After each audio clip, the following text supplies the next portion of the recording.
Two runners for Cliffy Miller on Friday, and I'm catching up with Nick Paddock to hear more about their chances. In the background, lyrics and songs. She'll be first up. Now she's having her very first start, and she's a daughter of Sokrat.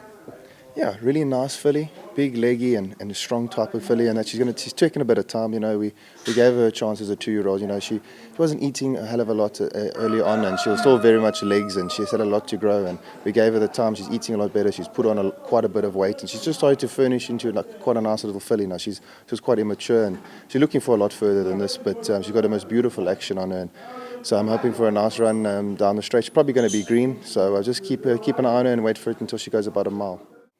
We move to race 6, which is the Speedster Stakes, a non-black type sprinting event feature over 1,000 meters. And here the yard will be represented by Crowned Hornbill. Last time out, he ran an absolute cracker. And Nick, he was badly out at the weights that day. This was his acid test against the big boys. I thought he really ran a really good race.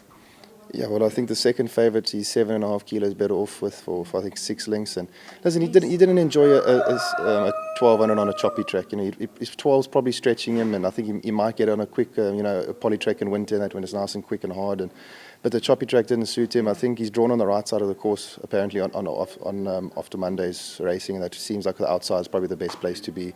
Back to the 5 of 52.5. You know, he gets a lot of weight from the top horse, and I think Fairy Knight obviously horse to beat, but he's unexposed over 5 furlong.